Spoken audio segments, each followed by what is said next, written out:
सूरज ने बुलाई, पुलिस को ब्याह को कराया। गिरफ्तार ईशा बोला, इसी की वजह से हमारी दोनों की शादी टूटने वाली थी। कहानी की शुरुआत में आप सभी को देखने को मिलने वाला है। बस्ती में रात का सन्नाटा अब गहरा और डरावना होता जा रहा था। आसमान में काले बादलों ने डेरा डाल रखा था, मानो आज रात कोई बड़ा तूफान आने वाला हो। जहां एक तरफ बस्ती के हर घर में खुशियों का माहौल था, लोग दरवाजे बंद करके उन रहस्यमयी नोटों की गड्डियों को गिन रहे थे जो उन्हें अचानक मिले थे। वहीं दूसरी तरफ ईशा की आंखों से नींद गायब थी। उसके दिल की धड़कनें तेज थीं और मन में एक अजीब सी बेचैनी थी। वह खिड़की के पास खड़ी होकर बाहर घने अंधेरे को घूर रही थी, जैसे वह उस अंधेरे में छिपे सच को पहने की कोशिश कर रही हो। उसने पीछे मुड़कर देखा और बहुत धीमी लेकिन गंभीर आवाज में सूरज से कहा, सूरज, मुझे पक्का यकीन है यह कोई साधारण मदद नहीं है। इन पैसों की चमक के पीछे बंदिया का कोई बहुत घिनौना खेल छुपा हुआ है।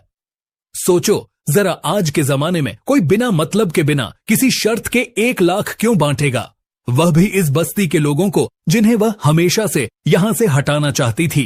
सूरज जो अब तक नोटों को देख रहा था, ईशा की बात सुनकर सिहर उठा।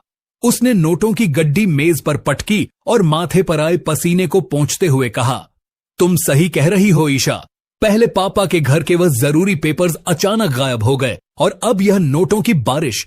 इन दोनों घटनाओं का आपस में कोई ना कोई गहरा कनेक्शन जरूर है। कुछ तो बहुत बड़ी गड़बड़ है जो हमें दिखाई नहीं दे रही। दोस्तों, अगर आप ईशा के सच्चे फैन हैं और उसकी हिम्मत को पसंद करते हैं तो अभी चैनल को सब्सक्राइब करें और ईशा का साथ दें।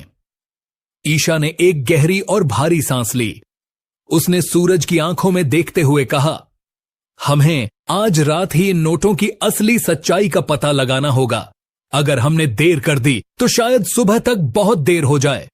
मुझे डर है कि अगर इन नोटों में जरा सी भी खोट निकली तो समझ लेना कि बंदिया की चाल का खुलासा होने वाला है। सूरज ने सहमति में सिर हिलाया, लेकिन उसके चेहरे पर चिंता की लकीरें साफ थीं।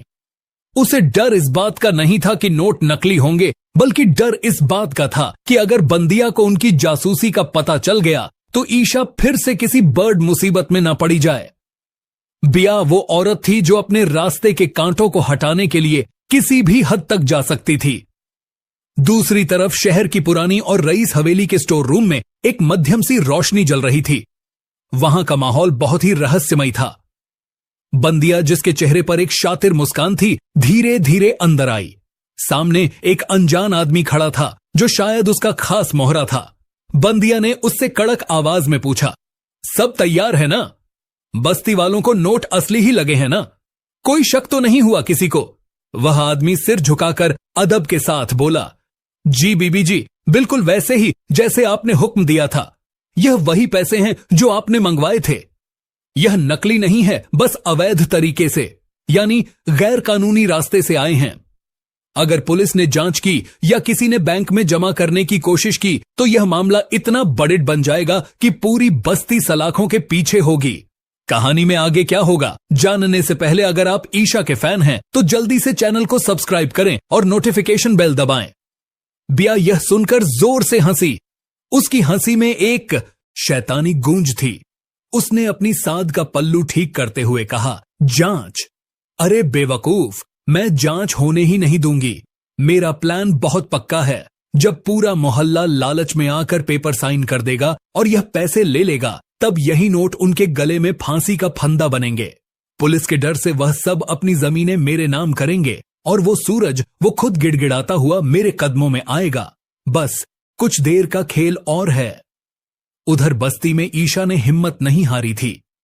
उसने रात के उस पहर में सूरज को इशारा किया और वह सारे नोट एक थैले में भरकर पिछले दरवाजे से बाहर निकले। ईशा ने फुसफुसाते हुए कहा, सूरज, इन पैसों को हम सीधे मोहल्ला कमेटी के अध्यक्ष के पास नहीं ले जा सकते। हमें खुद इनकी जांच करनी होगी।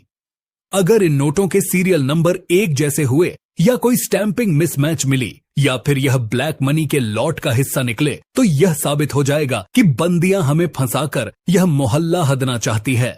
सूरज ने उसे रोका और कहा, लेकिन ईशा, यह बहुत खतरनाक है। अगर ब्याह के आदमियों ने हमें देख लिया तो अगर कुछ गलत निकला तो बंदियां सीधे तुम्हें निशाना बनाएगी वो तुम्हें बख्शेगी नहीं। ईशा ने सूरज का हाथ थाम लिया और दृढ़ता से बोली, तो बनने दो निशाना, मैं डर कर नहीं जी सकती। सूरज, मैं तुम्हें खोने का रिस्क नहीं ले सकती और ना ही इन सैकड़ों घरों को अपनी आंखों के सामने उजड़ते हुए देख सकती हूं। यह लद्दाई अब आर पार की है। तभी अचानक कमरे का दरवाजा खुला और पापा घबराहट में अंदर दाखिल हुए। उनकी सांस फूली हुई थी और हाथ कांप रहे थे। उन्होंने कहा, सूरज, ईशा देखो मुझे क्या मिला। मैं पुरानी अलमारी की सफाई कर रहा था, तभी एक गुप्त दराज के अंदर मुझे यह पुरानी रसीद मिली। ईशा और सूरज ने रसीद को गौर से देखा। पापा ने कांपती आवाज में बताया, यह सबूत है कि हमारा घर और यह बस्ती इलीगल नहीं बल्कि रेगुलराइज्ड है। बिंदियां हमसे झूठ बोल रही थीं। बस